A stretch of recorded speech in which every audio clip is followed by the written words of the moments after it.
할렐루야. 오늘도 예배 자리에 오신 성도님들을 주님의 이름으로 환영하고 축복합니다. 이 시간 앞뒤적으로 좀 인사하겠는데요, 오늘 이렇게 좀 인사했으면 좋겠습니다. 오늘 하나님이 당신을 꽉 붙드십니다. 서로 인사하겠습니다. 시작. 오늘 하나님이 권사님을 꽉 붙드십니다. 믿으십니까? 네, 오늘 할렐루야 찬양대의 귀한 찬양, 또 시험 관악대의 귀한 연주 하나님께서 기쁘게 받으신 줄로 믿습니다. 오늘은 명품 신앙 가문 시리즈 6번째, 별이 빛나는 밤에라는 제목으로 말씀을 전하겠습니다. 저는 학창 시절 매일 밤 10시가 되면 늘 라디오에서 들려오는 노래를 기다리곤 했습니다. 창밖의 별들도 외로워 노래 부르는 밤, 다정스런 그대와 얘기 나누고 싶어요, 이 문새에 별이 빛나는 밤에. 여러분 이거 기억나시나요? 박수 칠 것은 아니었는데, 예. 별이 빛나는 밤에는 수많은 사람들에게 위로와 꿈을 주었던 라디오 프로그램입니다. 저 역시 지친 하루를 마무리하며 이 방송을 들으며 꿈을 꾸곤 했습니다. 제 마음을 깊이 울린 한 사연이 라디오에서 나왔는데, 그것도 그 기억이 아직도 생생합니다. 백혈병에 걸린 한 소녀는 매일 병원 침대 위에서 고통과 싸우며 소설가가 되겠다는 꿈을 가슴에 품었습니다. 처음에는 자신이 직접 라디오에 이제 편지 사연을 썼지만 시간이 지나면서 손에 힘이 빠져서 더 이상 글을 본인이 쓸 수 없게 되었습니다. 그때 그녀의 친구들이 대신 편지를 써줬고, 그녀의 목소리는 여전히 라디오를 통해서 세상에 전했습니다. 그녀의 꿈은 마치 어두운 밤하늘 속에서 반짝이는 별과 같았습니다. 몸은 점점 약해져 갔지만 그 꿈만큼은 사라지지 않았습니다. 그리고 마지막 순간까지 그 고통 속에서도 그 꿈을 붙들고 살았습니다.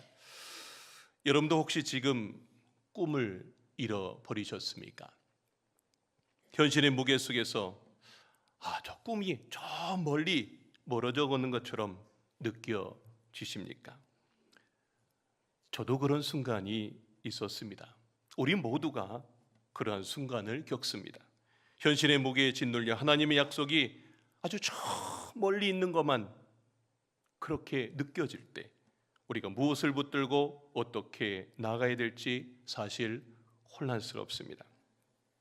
오늘 본문에도 꿈을 잃은 한 사람이 소개되고 있습니다. 그는 바로 아브라함입니다. 하나님께로부터 위대한 약속을 받았지만 시간이 점점 흐르면서 자녀가 없다는 현실 속에서 점차 실망하게 되었고요, 그 꿈을 잃어가고 있었습니다. 그러나 하나님은 별이 빛나는 밤에 아브라함에게 다시 꿈을 심어 주십니다. 이 꿈은 단순한 희망이 아니라 그의 인생을 비추는 하나님의 약속이었습니다. 오늘 이 말씀을 통해 하나님께서 여러분에게도 동일하게 다시 꿈을 주시고 다시금 소망의 하나님을 붙잡는 시간 되시길 주님의 이름으로 축원합니다.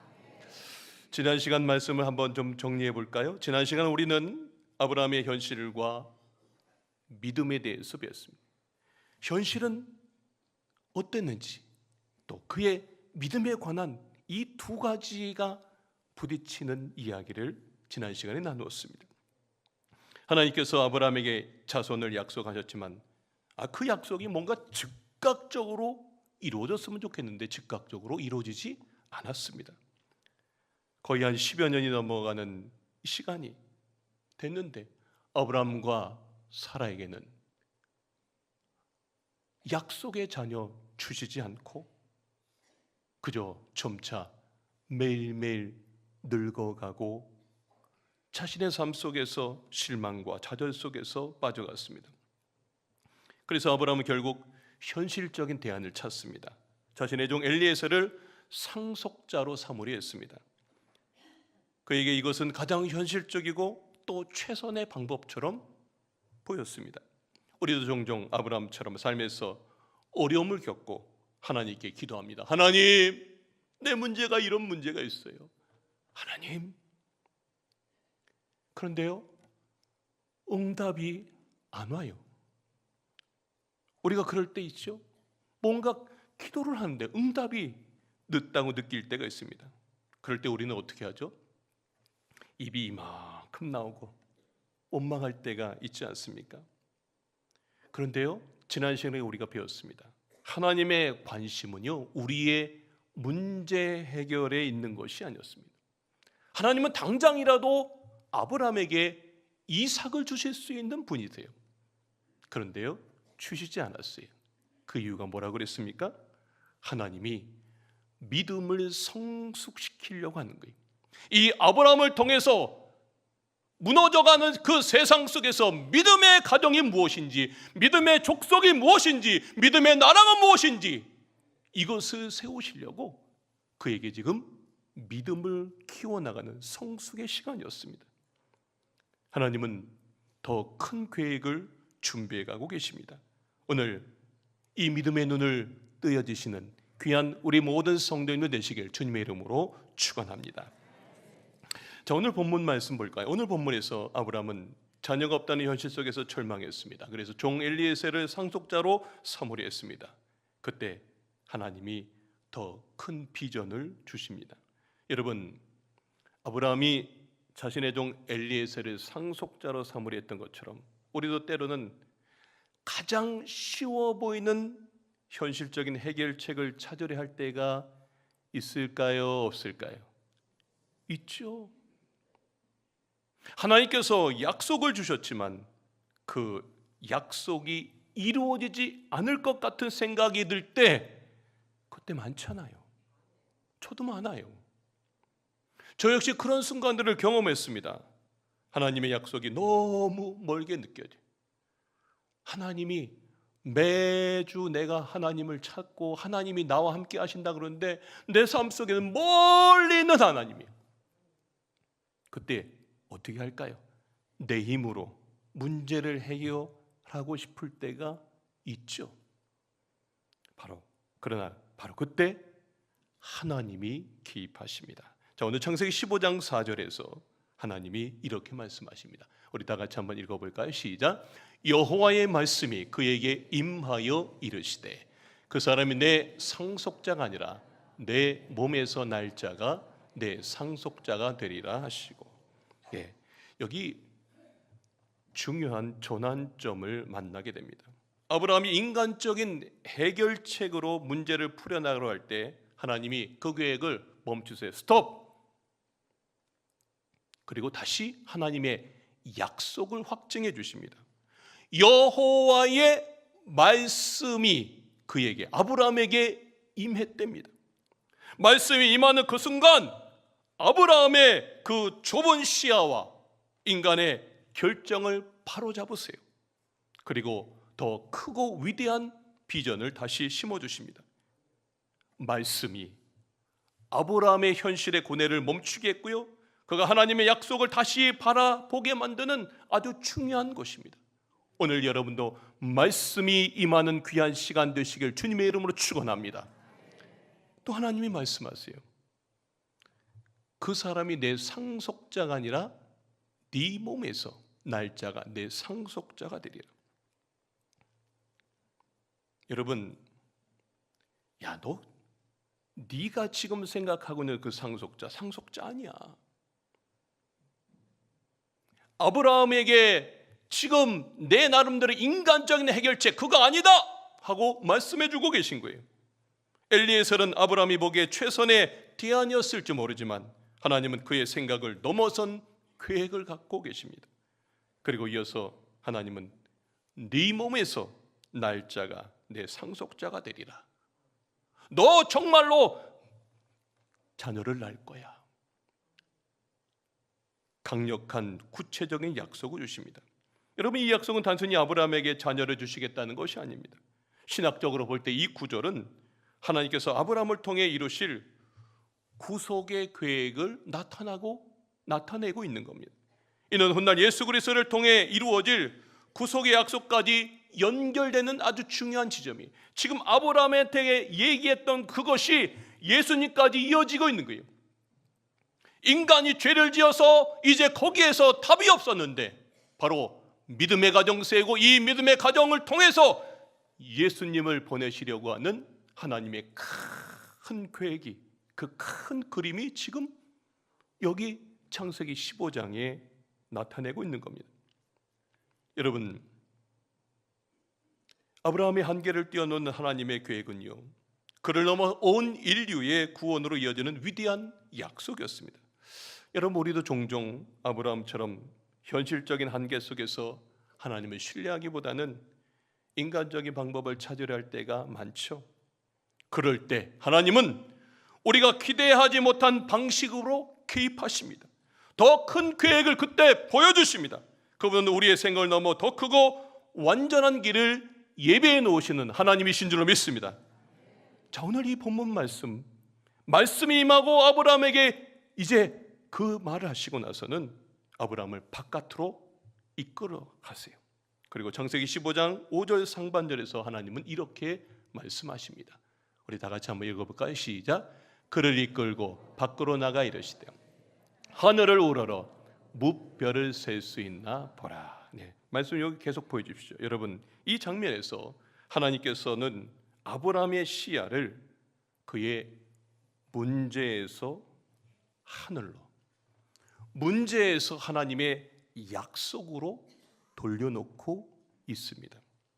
여기서 하늘을 우러러 보다라고 하는 게 히브리어로 나바트인데, 저 나바트의 사전적 의미는 주의 깊게 바라보는 거예요. 뭔가 이렇게 주의 깊게 보는 거예요.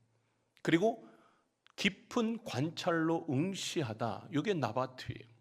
자, 그러면 오늘 이 말씀을 좀 보면 단순히 시선을 던지는 것이 아니라 마음을 다해 집중하여 바라보라는 거예요. 저 별을.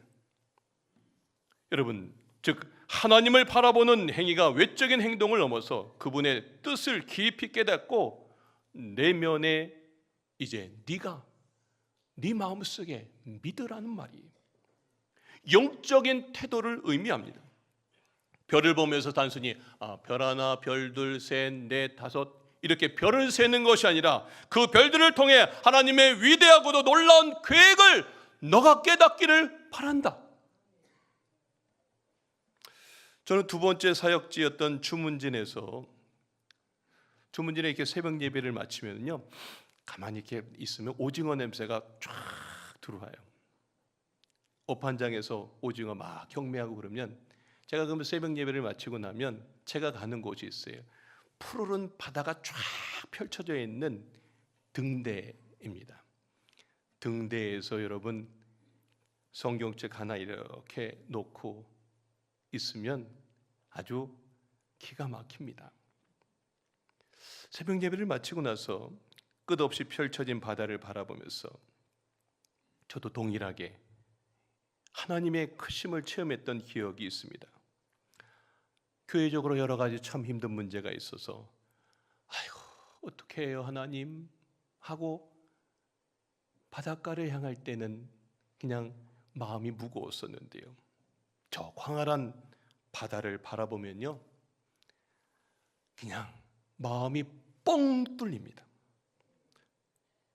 저 넓은 바다를 만드신 하나님, 저 모든 것들을 품으신 그 하나님, 그 하나님의 무한한 능력을 느껴요.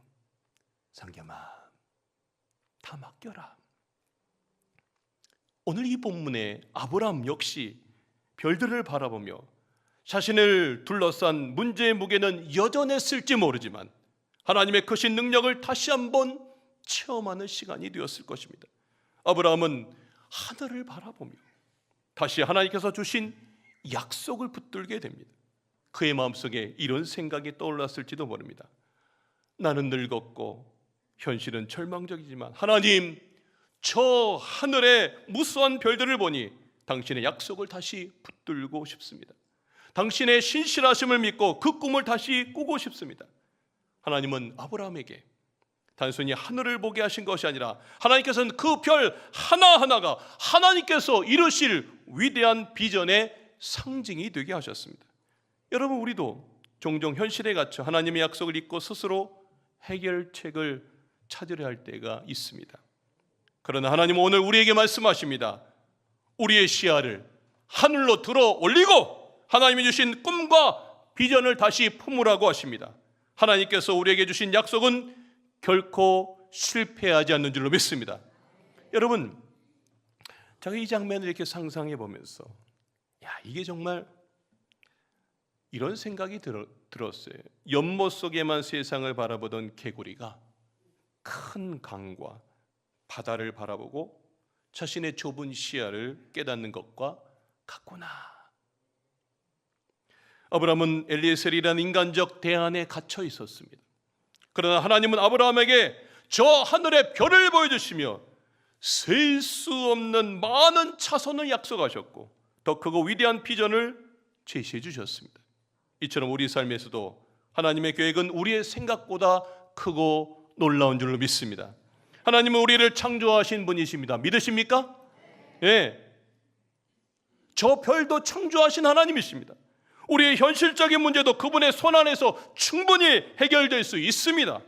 하나님께서 아브라함에게 하늘의 별을 보여주신 것처럼 오늘날 우리에게도 그분의 약속이 신실하게 이루어질 것을 믿으라고 말씀하십니다. 그분의 약속을 신뢰하시길 바랍니다. 하나님의 비전을 붙드시길 주님의 이름으로 축원합니다. 나중에 아브라함의 자손이 하늘의 별처럼 많아지는 축복을 받았던 것처럼 오늘 이 시간 하나님께서 이루실 더 크고 깊은 계획을 여러분의 삶 가운데에 하나님께서 보여주시는 귀한 예배가 되시길 주님의 이름으로 축원합니다. 하나님께서 아브라함에게 하늘의 별을 보여주신 이유는 단순히 그의 자손이 많아질 것이라는 물리적인 약속이 아니었습니다. 그 별들은 창조주 하나님의 능력과 신실하심을 상징하고 인간의 한계를 넘어서 하나님의 위대한 구속 계획을 나타내고 있습니다. 아브라함은 하늘의 별을 보며 하나님의 능력과 약속을 다시 마음에 깊이 새긴 시간인 거예요. 그렇구나. 그리고 그 마음속에 신실함이 올라왔어요. 그리고 믿고 나아가는 장면이 오늘의 본문입니다. 우리의 삶에도 하나님의 시야로 현실을 바라보면 비록 현재는 답답하고 해결책이 보이지 않더라도 하나님은 여러분 각자에게 모든 삶의 계획을 준비하고 계신 하나님이십니다. 믿으십니까? 우리가 그 하나님의 약속을 신뢰할 때 그분은 그 약속을 이루실 뿐만 아니라 여러분의 인생을 들어 높이 쓰시는 귀한 하나님이신 줄 믿습니다. 몇 년 전 저 강원도 정선에 별마로 천문대에 다녀온 적이 있습니다. 여기도 다녀오신 분들이 혹시 계신지 모르겠습니다. 도시에서는 별을 보기 어려웠지만 정선의 밤 하늘은요, 거기가 아주 깜깜해요. 집들도 없고 아무것도 빛도 없어요. 그리고 하늘에 별만 딱 떠 있어요. 그냥 별이 반짝반짝 펼쳐져 있습니다. 수많은 별들이 선명하게 빛나고 있었어요. 그 별들을 보며 저는 깊은 감동을 느꼈습니다. 마치 그 별들이 이 아브라함에게 보여주셨던 그때의 별들과 같이 저는 느껴졌어요. 자, 그래서 이 감동을 여러분과 나누기 위해서 자료를 찾다가 천체사진가 권오철 작가가 촬영한 스페인 라팔마 섬의 밤하늘 영상을 이 시간 준비했습니다. 이 영상을 통해 하나님의 창조의 경이로움을 느끼며 아브라함이 별을 보며 경험한 하나님의 약속을 이 시간 체험해 보시길 바랍니다. 준비되셨나요? 자, 이 시간 우리도 그 별을 보도록 하겠습니다.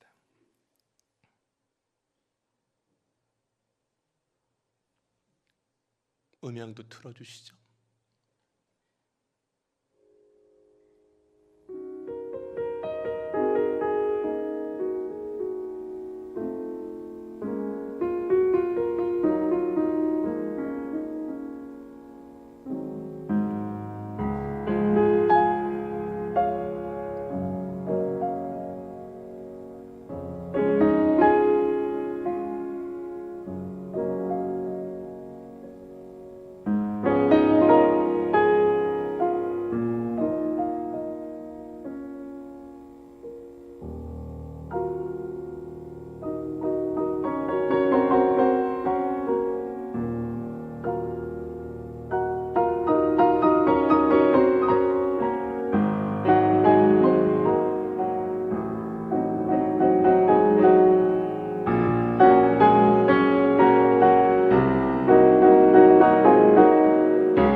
네, 여러분 이 별들을 보며 무엇을 느끼셨습니까? 이 수많은 별들은 하나님께서 창조하신 광대하고 신비로운 우주의 일부입니다.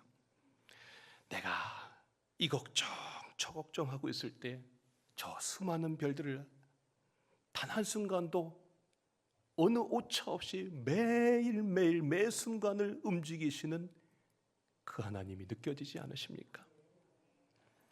창세기 12장에서 하나님이 아브라함에게 주신 약속은 처음에는 너무나 크고 막연하게 느껴졌을 것입니다. 내가 너를 복되게 하고 너를 믿음의 조상으로 만들어주겠다.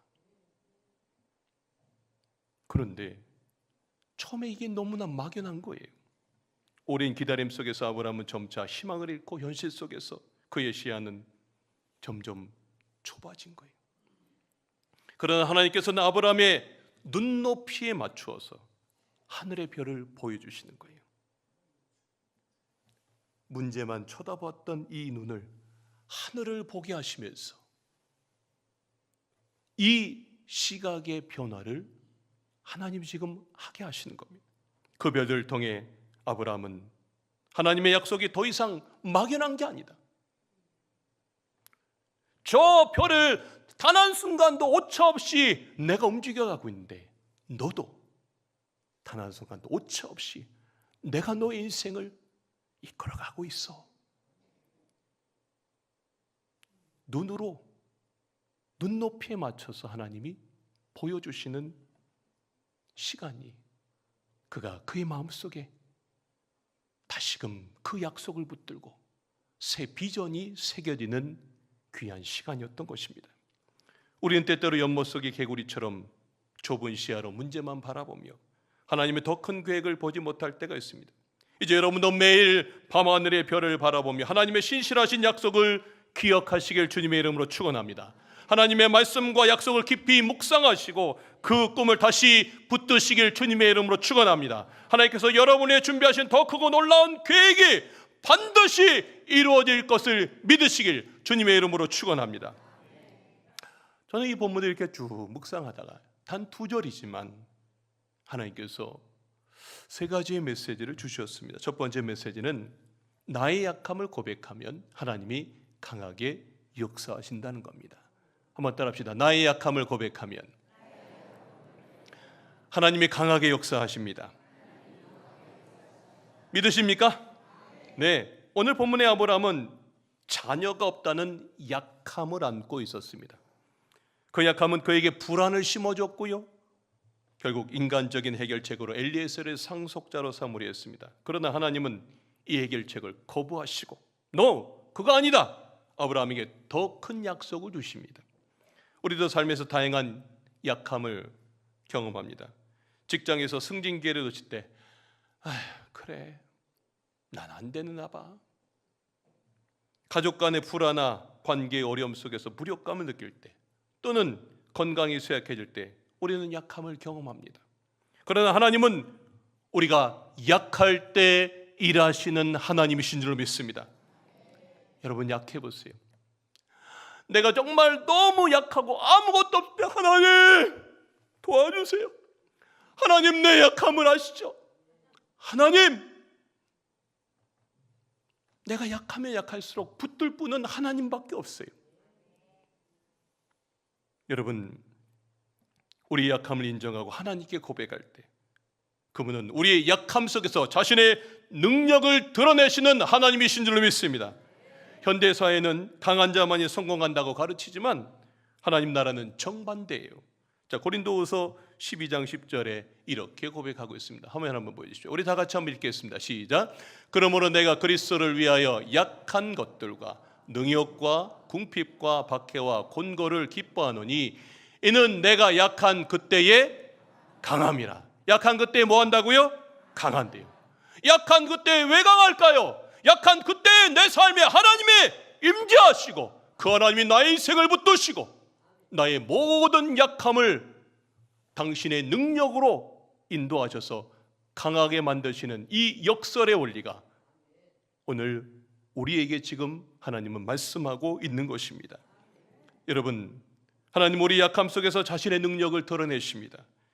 약함을 숨기지 마시고 그것을 하나님 앞에 내어놓고 의지하십시오. 그러면 오히려 그 약함이 하나님의 강함으로, 여러분의 간증으로, 하나님의 삶으로 여러분의 삶 가운데 채워주실 줄로 믿습니다.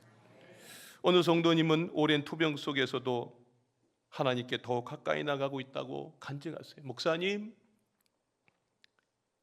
제가 지금 이렇게 약한데요, 말씀을 붙들고 있습니다.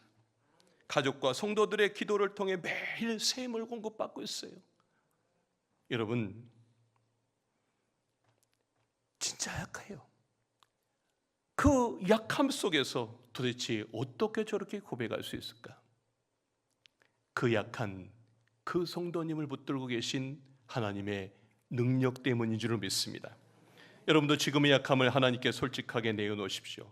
약함을 숨기려 하기보다는 그 약함을 하나님 앞에 드러내십시오. 하나님이 여러분의 약함 속에서 일하실 것입니다. 하나님은 여러분이 직장과 가정과 인간관계 속에서 느끼는 그 어려움, 그 모든 약함을 사용하셔서 더 큰 능력을 나타내실 하나님이십니다.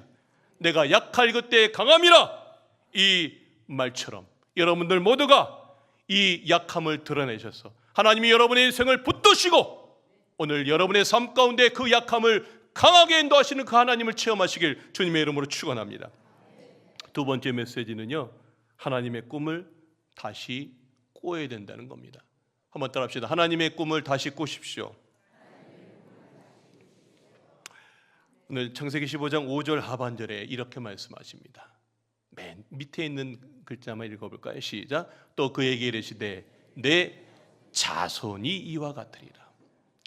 자, 별을 보여주고 내 자손이 이와 같으리라 그랬어요. 여기서 아주 중요한 신학적 의미가 있습니다. 여기 자손이라는 단어는 히브리어 원문에 보면 단수예요. 저 수많은 별들을 보여주면서 자손은 단수를 말하고 있습니다. 도대체 이 자손은 뭘까요? 이 자손은 누구일까요?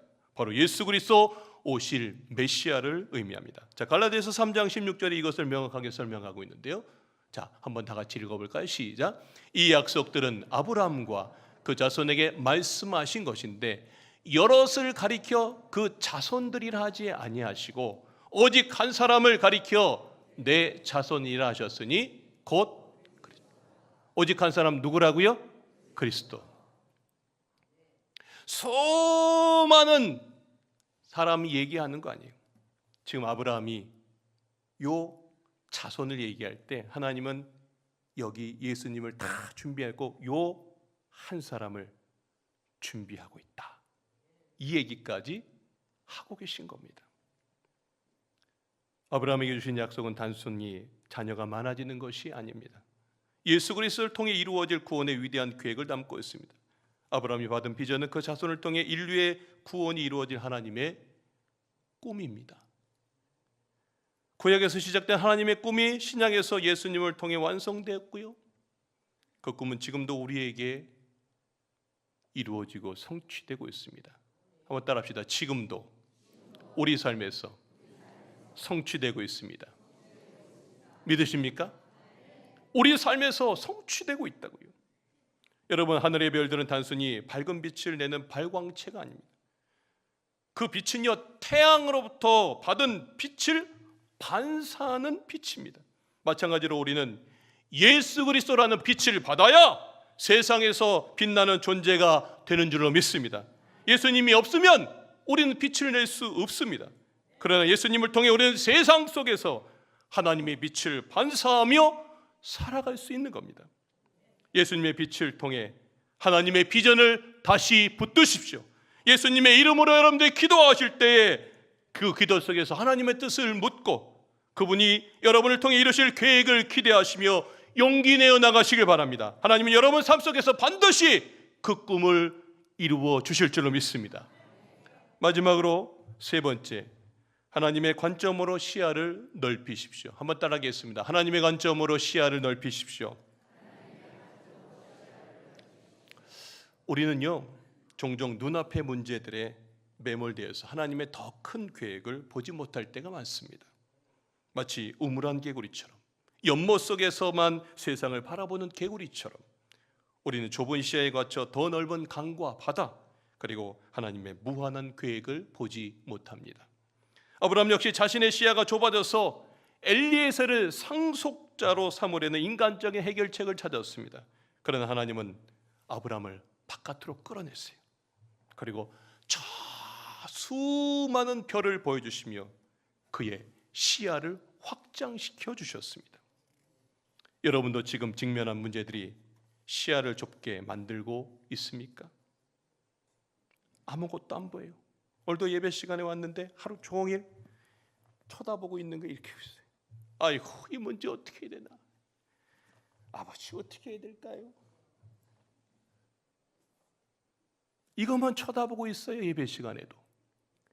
그러면 내 삶 속에 맨날 이것만 쳐다보고 있는 거예요. 여러분, 오늘 이 시간, 예배 시간에 여러분의 직장의 문제, 가정의 문제, 건강의 문제, 그 속에서 오늘 이 시간 우리의 눈을 들게 하세요. 예배를 통해서 자꾸만 우리가 이 문제를 보는 게 아니라 하나님을 바라보게끔 눈을 들어 나를 봐라, 내가 너 인생을 붙들고 있지 않니? 매 시간 우리가 이 매주 예배를 통해서 하나님은 우리에게 이 말씀을 하고 계신 겁니다. 오늘 이 시간 눈을 들어 여러분의 문제를 더 뛰어넘으신, 문제만 있는 거 아니라 문제를 푸실 하나님이 우리 옆에 있다는 것을 믿으시길 주님의 이름으로 축원합니다. 여러분의 시선을 이제 문제에서 하나님께로 돌리십시오. 그러면 하나님께서 여러분에게 더 큰 비전과 계획을 보게 하시고 그것을 이루게 해 주실 줄로 믿습니다. 결론을 맺습니다. 여러분은 하나님께서 주신 약속을 믿고 계십니까? 혹시 현실의 무게에 짓눌려 그 약속을 잊고 있지는 않으신가요? 하나님이 여러분에게 주신 꿈을 다시 붙들고 그 약속을 신뢰하며 기도하시기를 바랍니다. 이제 하나님의 관점으로 시야를 넓히십시오. 그분의 꿈을 붙들고 나아가십시오. 여러분의 삶은 하나님의 위대한 계획 속에서 빛날 것입니다. 오늘 그분의 약속을 믿고 결단하십시오. 하나님께서 여러분을 통해 이루실 놀라운 일들을 하나님께서 이루실 줄로 믿습니다. 이 명품 신앙 가문의 주인공들이 되시길 주님의 이름으로 축원합니다.